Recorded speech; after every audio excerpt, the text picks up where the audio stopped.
3 times, school administration was warned by concerned teachers and employees that the boy had a gun on him at the school. But the administration could not be bothered. That attorney laying out a disturbing timeline, saying it was Zwerner who first warned the school the boy had threatened to beat up another child that morning. They didn't call security. They didn't remove the student from the classroom. After a tip about a gun, another teacher searched the boy's backpack an hour later, but found nothing. But when the teacher warned an administrator the gun could be in the pocket, her concerns were allegedly dismissed. The administrator downplayed the report from the teacher and the possibility of a gun, saying, and I quote, "Well, he has little pockets." Like with most of these school violence shooting stories, as more details come out, the worse it looks. Apparently, people knew about this child with the gun on him that day. Threats were happening. Many things weren't happening in response to that. As a matter of fact, there's one. It's the other child that said he was also threatened by the child. They have those details as well. Let's watch more. A half an hour later, Zwerner's attorney says a third teacher reported a student who was crying because the 6-year-old had threatened him with the gun during recess. But again, no action. Finally, Zwerner claims another concerned staffer asked to search the boy but was denied, told, wait the situation out because the school day was almost over. Minutes later, police say the boy opened fire with a handgun he brought from home. These details that are coming out as reasons why you saw Abby Zwerner there, her attorney speaking for her instead is because, yeah, she's planning on suing the school based off of these things. Yo, she took a bullet. I think they even said it's still lodged in her body somewhere, if I get those details right. We'll see. But the parents of that child, as people were asking, of course, what's gonna happen to them? The gun safety issue, was it not locked up? This is some of the things that actual people who don't give a damn about any gun safety or minimizing the number of guns that we have in this country do say they want, is to punish parents that end up doing things irresponsibly. So of course, they have to defend themselves as well. This is what they talked about. Tonight, for the first time, the parents of the 6-year-old boy accused of shooting his first grade teacher speaking out, adding, "Our son suffers from an acute disability and was under a care plan at the school that included his mother or father attending school with him. The week of the shooting was the first week we were not in class with him. We will regret our absence on this day for the rest of our lives."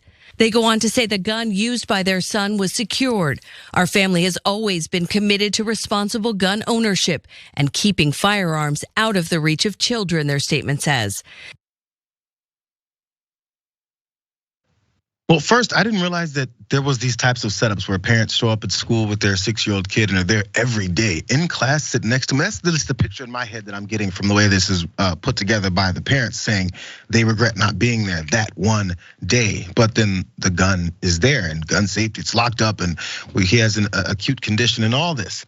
All these details are just not coming out, at least from my perspective, see what's happening. But what the response is gonna happen to the school, I think is part of the other sad thing here. District officials have said that when it reopens, because the school has been closed ever since, it will be outfitted with a metal detector. The district also secured funding for 90 state-of-the-art detectors that will be placed on every district and campus. So all the other schools now are gonna have these metal detectors, because of course they can't have this continue to happen. But the one main thing that's happening here is from the top, we talked about how they didn't do much about it. They were warned multiple times. The kid had it in his pocket, backpack. Another kid said so, but the search never happened. That's the question I didn't have though, Yaz. Can they really search this kid based off of what someone says and then say there's nothing in the kid's pocket, there's nothing in his backpack? He goes home and says, yo, I was searched like I'm a criminal on the streets. That's gonna be a separate problem. I'm not sure where the best approach here could have been, but they're definitely getting sued. Yeah, I mean, it is a little bit tricky, especially when you're dealing with somebody who's 6 years old, so young, right? But there were, what was it, like 3 different instances where something was reported to the faculty that something was not right, that this child had a gun. They should have made more of an effort to find the gun. But I think what they tried to do is just wait it out till the end of the day. But even so doing, it was too late because that's when he shot his teacher.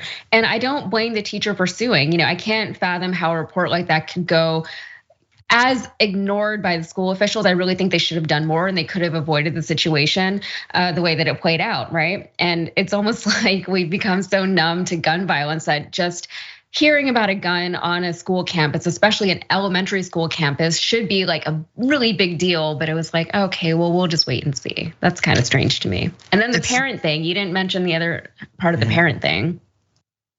The other part of the parent thing, which part is that? Did I miss? Where other people in the school, they said, no, we don't remember his parents being there. That part. This is what I'm trying to figure out now. If they say something so blatantly and news is reporting it, then how is that not the next part about this whole thing? It's so weird. I don't understand. Because that doesn't seem like a normal thing. That's what I was wondering. It doesn't seem like a normal thing where they said both in a way. These parents showed up. The way they worded it sounded like both of the parents were sitting in the class with the child for like a week or something like that.